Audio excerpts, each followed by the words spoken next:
সালটা ছিল 1971। সাউথ কোরিয়ার সদ্য এয়ারপোর্ট থেকে একটা প্লেন গিম্পো শহরের উদ্দেশ্যে যাওয়ার জন্য আকাশে পাড়ি দেয়।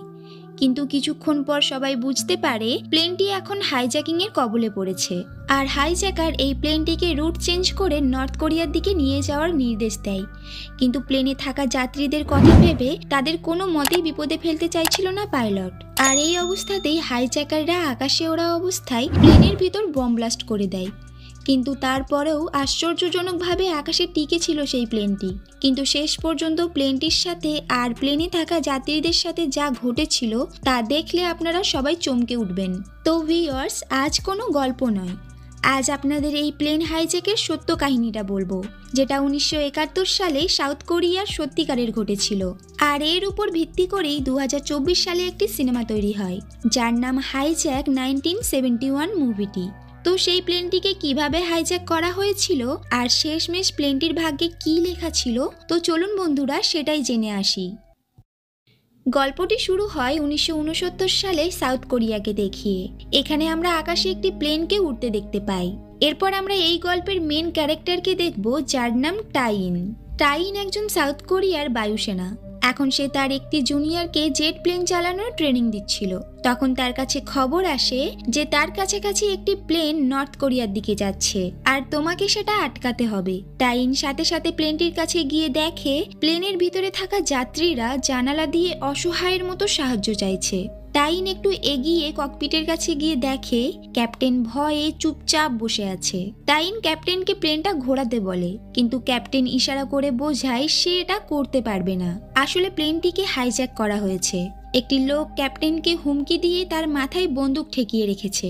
এদিকে হেড অফিস থেকে টাইনকে বলা হয় প্লেনের একটি ইঞ্জিনে ব্লাস্ট করতে, কিন্তু সে বলে ইঞ্জিনে ব্লাস্ট করলে এতগুলো প্যাসেঞ্জার মারা যেতে পারে, তাই সে প্যাসেঞ্জারদের কথা চিন্তা করে গুলি চালায় না, বরং ক্যাপ্টেনকে বারবার বোঝাতে থাকে আপনি যে করেই হোক প্লেনটি ঘুরিয়ে নিন। কিন্তু তখন ক্যাপ্টেনের হাতে করার মতো কিছুই ছিল না। এরপর প্লেনটি বর্ডার পার করে নর্থ কোরিয়ায় চলে যায়। এদিকে টাইনের এমন অবাধ্যতার জন্য তার উপর সবাই রেগে যায়। টাইন তার সিনিয়রকে বোঝাতে থাকে প্লেনটি হাইজ্যাক করা হয়েছে, আর আমি শুট করলে প্যাসেঞ্জারদের বড় একটা ক্ষতি হয়ে যেত, তাই আমি গুলি চালাতে পারিনি। কিন্তু সিনিয়র অফিসার তাকে বলে তোমার এই কাজের জন্য 51 জন প্যাসেঞ্জারকে বন্দি করে রাখা হয়েছে।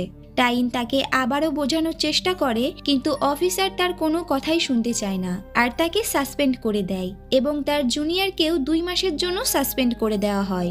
এরপর টাইন তার স্ত্রীকে নিয়ে দেশের বাড়িতে চলে আসে, আর বাড়িতে ঢোকার সময় সে দেখে তার ভুল সিদ্ধান্ত নেওয়ার জন্য তার উপর তাদের গ্রামের লোকও ক্ষিপ্ত হয়েছিল, আর তাকে নিয়ে সবাই দরজার মধ্যে কুমন্তব্য লিখে রেখেছে। কিন্তু টাইন এসব জিনিসে পাত্তা না দিয়ে দরজায় আবার নতুন রং করে দেয়। টাইন এখন ওই ক্যাপ্টেনের স্ত্রী এবং বাচ্চাকে তাদের কাছে নিয়ে আসে এবং তাদের সব দায়িত্ব নিজে নিয়ে নেয়। অন্যদিকে আমরা দেখতে পাই ইয়ংডে নামের একটি ছেলেকে আজকে জেল থেকে রিলিজ করা হয়েছে। এরপর কিছুদিন কেটে যায়, আর সাউথ কোরিয়া থেকে যাওয়া ওই 51 জন প্যাসেঞ্জারের মধ্যে 40 জন প্যাসেঞ্জারকে নর্থ কোরিয়া থেকে সাউথ কোরিয়াতে আজকে পাঠানো হচ্ছে, আর বাকি 11 জনকে এখনো বন্দি করেই রাখা হয়েছে। সবার ফিরে আসার খবর পেয়ে তাদের পরিবারের লোক তাদেরকে বাড়ি ফিরিয়ে নিয়ে যেতে এসেছে।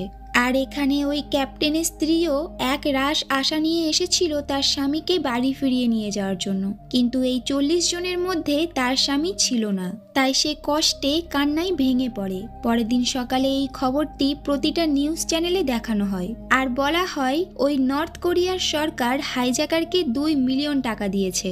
তখন সদ্য জেল থেকে ছাড়া পাওয়া ইয়ংডে এই খবরটি মনোযোগ দিয়ে দেখছিল, আর এভাবেই একটা বছর পার হয়ে যায়। এদিকে টাইন এখন একজন ক্যাপ্টেন হয়ে গেছে। সে বায়ুসেনা থেকে সাসপেন্ড হওয়ার পর এই কাজের সাথে নিজেকে যুক্ত করে, কিন্তু টাইন কখনো একা একা ল্যান্ড করতে চাইতো না। সে সব সময় তার কো পাইলট কিউশিকের সাহায্য নিত, কিন্তু টাইন যতই ভালো কাজ করুক না কেন সবাই তার পিছনে সবসময় খারাপ কথা বলতো। টাইন সবকিছু বুঝতে পারত, কিন্তু সে এসবে পাত্তা দিত না। এখন কিউশিক আর টাইন দুজনে একটি জায়গায় দাঁড়িয়ে কথা বলছিল। তখন কিউশিক তাকে বলে তুমি যদি সেদিন ইঞ্জিনে গুলিটা করে দিতে তাহলে হয়তো আজকে তোমাকে এত কথা শুনতে হতো না, কারণ দিনের শেষে সবাই তোমার ভুলটাই দেখলো, কেউ তোমার মনটাকে বোঝার চেষ্টাই করলো না। তো যাই হোক, সবার কথা উপেক্ষা করে তুমি এভাবেই এগিয়ে যাও। এদিকে সব প্যাসেঞ্জাররা অধীর আগ্রহে এয়ারপোর্টে অপেক্ষা করছে প্লেনে ওঠার জন্য। এখানে ইয়ংডেও ছিল। সে একা থাকায় তার পাশের একটি ছেলের সাথে কথা বলতে চায়, কিন্তু ওই ছেলেটি তাকে ইগনোর করে সেখান থেকে উঠে চলে যায়।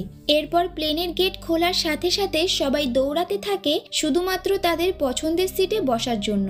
আর এভাবেই বসার জন্য সবাই সবার সাথে ঝামেলা করতে থাকে। এদিকে একটি বয়স্ক ভদ্রমহিলা একটি মুরগি নিয়ে প্লেনে উঠে গেছে। তার জন্য বাকি প্যাসেঞ্জাররা এটাতে ভীষণ আপত্তি জানায়, আর তার পাশে কেউ বসতে চায় না। আর তাছাড়াও প্লেনের মধ্যে কোনো পশু পাখি নিয়ে যাওয়া আইনত অপরাধ এবং এটা নিয়মের বাইরে। প্লেনের মধ্যে এত ঝামেলা শুরু হয়ে যায় যে ক্রু মেম্বার অকসুন এবং মার্শাল তাদেরকে সামলাতে পারছিল না।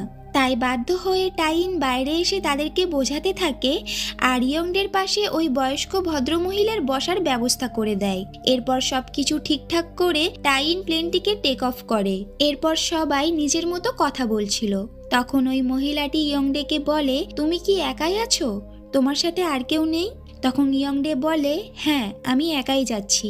আসলে কিছুদিন আগে আমার মা মারা গেছেন, আর এখন আমি আমার দাদার কাছে যাচ্ছি। তখন মহিলাটি বলে, আমিও আমার মেয়ের সাথে দেখা করতে যাচ্ছি। তার শরীর খুব খারাপ, তাই এই মুরগিটা তার জন্য নিয়ে যাচ্ছি। ইয়ংডে তার সাথে গল্প করতে করতে বলে, আমি কিছুদিনের জন্য শহরের বাইরে ছিলাম, আর তখনই আমার মা না খেতে পেয়ে অনাহারে মারা গেছেন। আর এত তাড়াতাড়ি আমি আমার মাকে হারাবো সেটা কখনোই ভাবিনি। এদিকে কিউশিক টাইনকে আজকে একাই ল্যান্ড করতে বলে। সে বলে, আমি তোমার পাশে আছি, তোমার কোনো ভয় নেই, এবং একটু হেসে বলে, আজকে আমার জীবনের দায়িত্ব তোমার হাতে দিলাম। এতক্ষণ পর্যন্ত সবকিছু ঠিকই চলছিল, কিন্তু এরপরই শুরু হয় সেই মর্মান্তিক ঘটনা, যেটার জন্য কেউ প্রস্তুত ছিল না। অকসন আর মার্শাল যখন প্যাসেঞ্জারদের খাবার সার্ভ করছিল, তখন ইয়ংডে তার সিট থেকে উঠে ওই মহিলাটিকে বলে, সরি, আপনার হয়তো আর আপনার মেয়ের কাছে যাওয়া হবে না। এটা বলেই ইয়ংডে ককপিটের সামনে একটি বম ফেলে দেয় এবং মার্শালের গায়েও একটি বম ছুঁড়ে মারে, আর ওই উড়ন্ত প্লেনে দুটো ব্লাস্ট হয়ে যায়। যাত্রীরা কিছুই বুঝতে পারছিল না এসব কি হচ্ছে। এদিকে ব্লাস্ট হওয়ার কারণে প্লেনের নিচে বড় একটা গর্ত হয়ে যায়, যার জন্য প্লেনের ভিতরে খুব জোরে হাওয়া প্রবেশ করতে থাকে। এদিকে বোমের আঘাতে ক্যাপ্টেন কিউশিকের চোখে লেগে যায় আর তার চোখ থেকে রক্ত পড়তে থাকে। এসব দেখে টাইন তার হাতের কন্ট্রোল হারিয়ে ফেলে আর প্লেনটা নিজের দিক হারায়। প্লেনটি প্রায় ক্র্যাশই হয়ে যাচ্ছিল, কিন্তু টাইন নিজের সর্বশক্তি দিয়ে প্লেনটিকে আবারও নিজের ভারসাম্যে ফিরিয়ে আনে। এদিকে ব্লাস্ট হওয়ার কারণে সব যাত্রীরা জ্ঞান হারিয়ে ফেলেছে। আর ঠিক তখনই ইয়ংডে হাতে একটি বম নিয়ে টাইনকে হুমকি দেখিয়ে বলে, আমি প্লেনটাকে যেদিকে নিয়ে যেতে বলবো আপনি ঠিক সেদিকেই নিয়ে যাবেন, আর যদি আমার কথা মতো কাজ না করেন তাহলে আমি সব প্যাসেঞ্জারদের মেরে ফেলবো। তখন টাইন তাকে বলে, আমাকে কেবিনের ভিতরে যেতে হবে ওই গর্তটা ঠিক করার জন্য, কিন্তু ইয়ংডে তাকে কিছুতেই উঠতে দিতে চায় না। তখন কিউশিক তাকে বলে, তুমি ওনাকে যেতে দাও, না হলে প্লেন চালাতে প্রবলেম হবে। এটা শুনে ইয়ংডে তাকে কেবিনে আসতে দেয়। টাইন এসে আগে ওই গর্তটাকে ঠিক করতে থাকে আর অকসনকে বলে, এই প্লেনটিকে হাইজ্যাক করা হয়েছে, তাই এর সমস্ত প্যাসেঞ্জারদের বাঁচানোর দায়িত্ব এখন আমাদের। আর মার্শালের কাছে যেই বন্দুকটা আছে সেটা যদি তুমি খুঁজে পাও তাহলে জায়গা বুঝে সরিয়ে ফেলো। এরপর টাইন দেখে যেখানে ব্লাস্ট হয়েছে তার পাশের সিটে বসা একটি লোক প্রচুর পরিমাণে আহত হয়েছে। এটা দেখে টাইন সাথে সাথে সবাইকে জিজ্ঞেস করে তাদের মধ্যে যদি কোনো ডাক্তার বা নার্স থাকে তাহলে সে যেন তাড়াতাড়ি এসে ওনার চিকিৎসা করে। এদিকে ক্যাপ্টেন কিউশিক ইয়ংডেকে জিজ্ঞেস করে, তুমি কেন এসব করছো, তোমার উদ্দেশ্য কি? কিন্তু ইয়ংডে তাকে কোনো উত্তর দেয় না। এদিকে প্যাসেঞ্জাররা সবাই ভয়ে চিৎকার করছে আর বলছে, এসব কি হচ্ছে আমাদের সাথে, আর আমাদেরকে কোথায় নিয়ে যাওয়া হচ্ছে? প্যাসেঞ্জারদের চিৎকার শুনে ইয়ংডে সবাইকে বলে তারা সবাই নর্থ কোরিয়ায় যাচ্ছে, আর এই প্লেনটিকে আমি হাইজ্যাক করেছি। এসব কথা শুনে তারা খুব ভয় পেয়ে যায়। প্যাসেঞ্জারদের চিৎকার শুনে ইয়ংডে সবাইকে বলে তারা সবাই নর্থ কোরিয়ায় যাচ্ছে, আর এই প্লেনটিকে আমি হাইজ্যাক করেছি। তার এসব কথা শুনে সবাই খুব ভয় পেয়ে যায়। ইয়ংডে যখন কেবিনের মধ্যে ব্যস্ত হয়ে যায় তখন ক্যাপ্টেন কিউশিক হেডকোয়ার্টারকে খবর দেওয়ার চেষ্টা করে, কিন্তু তাদের কপাল এতটাই খারাপ ছিল যে ইয়ংডে সেখানে এসেও তার হেডসেটটি খুলে নষ্ট করে দেয়, আর টাইনকেও তার হেডসেটটি খুলে রাখতে বলে। টাইন তাকে বলে এটা খোলা যাবে না, কিন্তু ইয়ংডে তাদের কথা মানতে নারাজ। সে বলে আমার অনুমতি ছাড়া হেডসেট ব্যবহার করা যাবে না। এই বলে সে তাদেরকে আবারও হুমকি দেয়। এখন বাধ্য হয়ে টাইন সেটি খুলে রাখে। এরপর টাইন ইয়ংডেকে জিজ্ঞেস করে এই প্লেনটিকে নর্থ কোরিয়ায় নিয়ে যাওয়া হচ্ছে কেন। তখন ইয়ংডে বলে আমার দাদা ঠিক এভাবেই একটি প্লেন হাইজ্যাক করে নর্থ কোরিয়ায় নিয়ে গিয়েছিল, আর তার জন্য আজকে সে নর্থ কোরিয়ার ন্যাশনাল হিরো হয়েছে আর অনেক টাকাও পেয়েছে। তাই আমিও আমার দাদার মতো হিরো হব আর অনেক টাকাও পাবো। এরপর সে ক্যাপ্টেনের সামনে একটি ম্যাপ আটকে দিয়ে বলে এটা দেখে দেখে প্লেনটাকে নর্থ কোরিয়ায় নিয়ে চলুন। এরপর ইয়ংডে কেবিনে এসে মার্শালকে একটি দড়ি দিয়ে বেঁধে রাখে, কারণ সে হয়তো তাকে পিছন থেকে অ্যাটাক করতে পারে। আর দুটো ক্যাপ্টেনের মধ্যে একজন আগের থেকেই ক্ষতিগ্রস্ত হয়ে আছে আর একজন প্লেনটিকে চালাচ্ছে, তাই আর কোনো রিস্ক নেই তাকে ধরার জন্য। এসব দেখে যাত্রীরা ভয়ে চুপ করে বসে থাকে, কিন্তু তাদের মধ্যে একটি লোক সাহস করে সবাইকে বলে আমি ওনাকে পিছন থেকে অ্যাটাক করব, কিন্তু আমি একা কিছুই করতে পারবো না, তাই আমার সবার সাহায্য লাগবে। সবাই তাকে বলে ঠিক আছে, আমরা আপনাকে সাহায্য করব। এরপর সুযোগ বুঝে লোকটি ইয়ংডের উপর ঝাঁপিয়ে পড়ে, কিন্তু সে একা তাকে সামলাতে পারে না। সেই মুহূর্তে সবাই ভয় পেয়ে যায় আর কেউ ওই লোকটিকে সাহায্য করতে এগিয়ে আসে না। লোকটি বারবার সবাইকে ডাকতে থাকে সাহায্যের জন্য, কিন্তু কেউ এগিয়ে আসতে চাইছিল না। তখন ইয়ংডে ওই লোকটিকে খুব মারতে থাকে, আর তখনই মার্শালের বন্দুকটা সেখানে পড়ে যায় আর ইয়ংডে সেটা কুড়িয়ে ওই লোকটিকে গুলি করতে যায়। এটা দেখে টাইন কেবিনের মধ্যে ছুটে চলে আসে লোকটিকে বাঁচানোর জন্য, কিন্তু ইয়ংডে তার কোনো কথাই শুনতে চায় না। সে ওই লোকটিকে আবারও মারতে থাকে। তখন টাইন হাঁটু গেড়ে বসে হাত জড়ো করে তার কাছে অনুরোধ করতে থাকে সে যেন কোনো প্যাসেঞ্জারের ক্ষতি না করে, আর বলে আমরা প্রায় চলেই এসেছি, আর কিছুক্ষণের মধ্যেই বর্ডার পার করব। কিন্তু ইয়ংডে ওই লোকটিকে বলে সে যেন এরকম ভুল আর না করে। এরপর টাইন সবকিছু মিটিয়ে নিজের সিটে এসে বসে, আর সে এসে ওই ফুয়েলের মিটারটাকে ভেঙে দেয় আর বলে আমরা এখন নর্থ কোরিয়ার বর্ডার পার করছি। তার সাথে সে আরও বলে সবাই যেন নিজের নিজের আইডেন্টিটিগুলো জমা দিয়ে দেয়, যাতে নর্থ কোরিয়ার সরকারের কাছে তাদের কোনো আইডেন্টিটি প্রুফ না পৌঁছায়। এখন ইয়ংডে ক্যাপ্টেনদের কাছে বসে নিজের অতীতের কথা ভাবতে থাকে। আসলে ইয়ংডে তার মাকে নিয়ে একাই থাকতো, আর তারা খুব অভাবের মধ্যে দিয়ে সময় পার করত। কিন্তু তার দাদা দেশের সাথে বেইমানি করেছে, যার জন্য পুলিশ মাঝে মাঝে তাদের বাড়িতে এসে হুমকি দিয়ে যেত এবং ভাঙচুর করে দিত। আসলে পুলিশ ভাবতো তারা হয়তো সব জানে তার দাদা কোথায় আছে, আর এই ভুল বোঝাবুঝির জন্য পুলিশ তাকে গ্রেফতার করে নিয়ে যায়। সে যখন জেল থেকে ছাড়া পেয়ে বাড়িতে ফিরে আসে তখন দেখে তার মা না খেতে পেয়ে অনাহারে মারা গেছে, এমনকি তার শেষ কাজটাও কেউ করেনি। আর ইয়ংডে প্রচুর কষ্ট নিয়ে এই ভুল পথে পা দিয়েছে। এদিকে মার্শাল যাত্রীদেরকে বলে কেউ এসে আমার হাতটা খুলে দিন, যাতে আমি ওই বদমাশ লোকটাকে আটকাতে পারি। তাই সবার নজর এড়িয়ে একটি লোক মার্শালের হাতটা খোলার চেষ্টা করে, কিন্তু সে তার হাতটা খুলতে পারে না। এদিকে টাইন ইয়ংডেকে বলে আমরা নর্থ কোরিয়ায় চলে এসেছি, কিন্তু ফুয়েল প্রায় শেষ হয়ে গেছে, তাই আমাদের এখনই ল্যান্ড করতে হবে। কিন্তু ইয়ংডে বুঝতে পেরে গিয়েছিল ক্যাপ্টেন তাকে বোকা বানাচ্ছে, তাই সে তাড়াতাড়ি করে উইন্ডো থেকে দেখে তারা এখনো সাউথ কোরিয়াতেই আছে। এটা দেখে ইয়ংডে রেগে গিয়ে একটি প্যাসেঞ্জারের হাতে বম ফিট করে দিয়ে বলে আপনি যদি এখনই টেক অফ না করেন তাহলে আমি এই লোকটিকে মেরে দেব, আর এই ব্লাস্টে আপনারা কেউ বাঁচতে পারবেন না। বাধ্য হয়ে টাইন আবারও টেক অফ করে, কিন্তু সে ইয়ংডেকে বোকা বানিয়েছে, যার জন্য ইয়ংডে তার পায়ে গুলি করে দেয় আর বলে আপনি যদি আবারও চালাকি করার চেষ্টা করেন তাহলে আমি সবাইকে মেরে ফেলবো।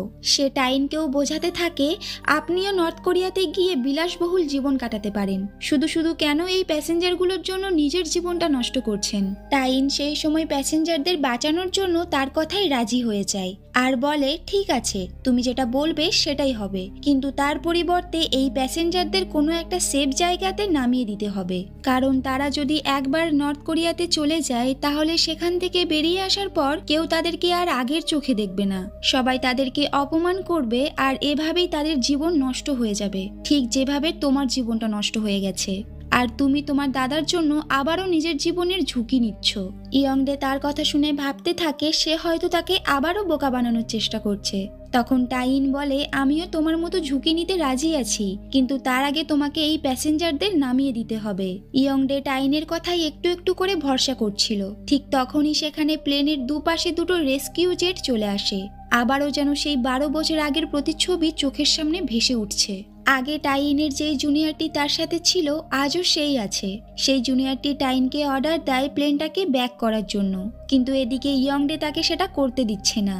অন্যদিকে ওই জুনিয়রটি বারবার বলতে থাকে প্লেনটা ব্যাক করার জন্য, কিন্তু টাইনের কাছে কিচ্ছু করার নেই। তবে এইবারের ঘটনাটা অনেকটাই আলাদা, কারণ নর্থ কোরিয়ার এয়ারফোর্সরাও বর্ডারের দিকে এগিয়ে আসছে। তাই তাদের একটা ভুল দুটো দেশের মধ্যে যুদ্ধ শুরু করে দিতে পারে।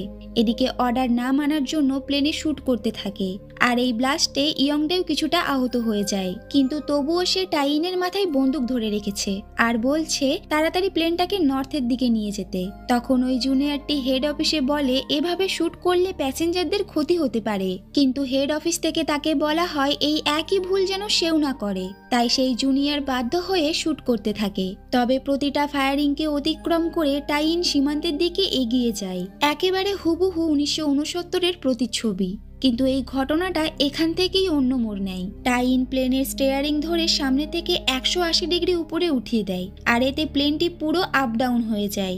আর ইয়ংডে যেহেতু দাঁড়িয়ে ছিল তাই সে একদম নিচে চলে যায়। সে অনেকবার চেষ্টা করছিল উপরে আসার, কিন্তু সে কিছুতেই উপরে আসতে পারছিল না। এটা থেকে বোঝা গেল টাইনের কাজের প্রতি কতটা দক্ষতা আছে, এবং সে একটি ঠিক বুদ্ধি বের করে নিল। এরপর প্লেনটাকে ঠিকঠাক পজিশনে এনে টাইন কিউশিকের উপর দায়িত্ব দিয়ে কেবিনের মধ্যে চলে আসে ইয়ংডেকে আটকাতে। তাদের মধ্যে যখন হাতাহাতি চলছিল তখন মার্শাল পিছন থেকে ইয়ংডের গায়ে গুলি চালিয়ে দেয়। এটা দেখে টাইন অবাক হয়ে যায়, আর সে ইয়ংডেকে বলে আমি চাইনি তোমার কোনো ক্ষতি করতে, তুমি কোনো চিন্তা করো না, আমি তোমার চিকিৎসা করব আর তোমাকে বাঁচতেই হবে। আসলে টাইন ইয়ংডের কষ্টটা বুঝতে পেরেছিল, তাই সে তাকে আবারও নতুন করে বাঁচার সুযোগ করে দিতে চেয়েছিল। এরপর ইয়ংডে পিছনে ঘুরে প্যাসেঞ্জারদের দিকে তাকায়। টাইনের কথা শুনে সে নিজের ভুল বুঝতে পেরেছিল, তাই সে টাইনের দিকে এগিয়ে যাচ্ছিল তার কাছে ক্ষমা চাওয়ার জন্য। কিন্তু মার্শাল ভেবেছিল ইয়ংডে হয়তো ক্যাপ্টেনকে মারতে যাচ্ছে, তাই সে আবারও তার উপর গুলি চালিয়ে দেয়। এখন ইয়ংডের দেহটা নিচে লুটিয়ে পড়ে, আর সেই সময় তার চোখ থেকে জল পড়তে থাকে। হয়তো তার এটা অনুতাপের কান্না ছিল, আর সেই সময় তার হাতে থাকা বমটা নিচে পড়ে গিয়ে জ্বলে ওঠে। প্যাসেঞ্জারদের বাঁচাতে টাইন ওই বমের উপর ঝাঁপিয়ে পড়ে, আর বিস্ফোরণের আঘাতে টাইনের পুরো শরীর ক্ষতবিক্ষত হয়ে যায়, আর তার শরীর থেকে অনাবরত রক্ত ঝরতে থাকে। যাত্রীদের মধ্যে থেকে একজন এসে টাইনকে ব্যান্ডেজ করে দেয়, আর মার্শাল একটি ব্যথার ইঞ্জেকশন দিয়ে দেয়। এরপর সে আবারও তার কাজে লেগে পড়ে। টাইনের এমন দায়িত্বটা দেখে আমরা সত্যি গর্বিত হলাম। একটা মানুষ নিজের কথা চিন্তা না করে কিভাবে যাত্রীদের বাঁচানোর চেষ্টা চালিয়ে যাচ্ছে। তো যাই হোক, টাইন নিজের সিটে এসে হাইজ্যাকারের মৃত্যুর খবরটা জানিয়ে দেয়, আর কাছাকাছি কোথাও এমার্জেন্সি ল্যান্ডের লোকেশন চেয়ে নেয়। এরপর তাকে এমার্জেন্সি লোকেশন পাঠানো হয়, আর সে লোকেশন অনুযায়ী প্লেনটিকে সেদিকে নিয়ে যেতে থাকে। যাওয়ার সময় টাইন সমস্ত প্যাসেঞ্জারদের কাছে ক্ষমা চেয়ে নেয়। সে বলে আমরা দুঃখিত আপনাদের গন্তব্যস্থলে পৌঁছে দিতে না পারার জন্য। এখন টাইন দেখে প্লেনের ল্যান্ডিং হুইলটা কাজ করছে না। তখন সব যাত্রীরা মিলে ম্যানুয়াল সুইচের দড়ি বেঁধে সবাই মিলে টেনে সেই ল্যান্ডিং হুইলটাকে ঠিক করে। সেটা ঠিক করার সাথে সাথে আবারও একটা প্রবলেম চলে আসে, ইঞ্জিনের ফুয়েলও শেষ হয়ে গেছে। আর তার পাশাপাশি টাইনও এখন আস্তে আস্তে ক্লান্ত হয়ে পড়ছে, কিন্তু তাও সে নিজের সর্বশক্তি দিয়ে চেষ্টা চালিয়ে যাচ্ছিল। কিন্তু একটা সময় পর সে নিজের চোখ বন্ধ করে ফেলে। চোখ বন্ধ করার পর সে তার স্ত্রীর কথা ভাবতে থাকে। সে ভাবে তাকে যখন সাসপেন্ড করে দেওয়া হয়েছিল তখন তার স্ত্রী তার পাশে ছিল, তাকে সব সময় ভরসা জুগিয়েছে, তাকে সব সময় মনে করিয়েছে তুমি তোমার কর্তব্য পালন করেছো, তুমি কখনো কোনো ভুল করনি। আর এসব কথা ভাবতেই টাইন আবারও নিজের শক্তি ফিরে পায়। কিন্তু এখন তাদের প্লেনে ফুয়েল নেই, তাই তারা নর্মাল ভাবে ল্যান্ড করতে পারবে না, তাদেরকে গ্লাইডিং করে ল্যান্ড করতে হবে। এরপর তাদের লোকেশন অনুযায়ী প্লেনটি নিচে নামাতে থাকে। এত বড় একটা ঝুঁকি নিয়ে তারা শেষমেশ সব প্যাসেঞ্জারদের নিয়ে সুস্থভাবে প্লেন থেকে বেরিয়ে আসে, আর ভিতরে শুধু পড়ে থাকে দুটো নিথর দেহ। টাইন নিজের সমস্ত দায়িত্ব পালন করে শেষ নিঃশ্বাস ত্যাগ করলো, কিন্তু সে আর ক্যাপ্টেন কিউশিকের মুখ থেকে বাহবাটা শুনতে পারল না। আর সে আজকেই প্রথম একা একা সেভল্যান্ড করে পৃথিবী থেকে বিদায় নিল। টাইনের এমন আত্মত্যাগ আর সাহসের জন্য সবাই তার প্রতি কৃতজ্ঞতা প্রকাশ করে, আর এখনো পর্যন্ত কোরিয়ার কমার্শিয়াল ফ্লাইটের নামে ইতিহাসের পাতায় স্মরণীয় হয়ে আছে। আর এখানেই এই গল্পটি শেষ হয়ে যায়। তো ভিডিওটি কেমন লাগলো অবশ্যই আপনারা কমেন্ট করে জানাবেন, আর ভিডিওটি ভালো লেগে থাকলে একটি লাইক করে চ্যানেলটিকে সাবস্ক্রাইব করে আমাদের পাশে থাকবেন, যাতে এরকম আরও সুন্দর সুন্দর মুভির এক্সপ্লেনেশন ভিডিও নিয়ে আপনাদের সামনে আসতে পারি।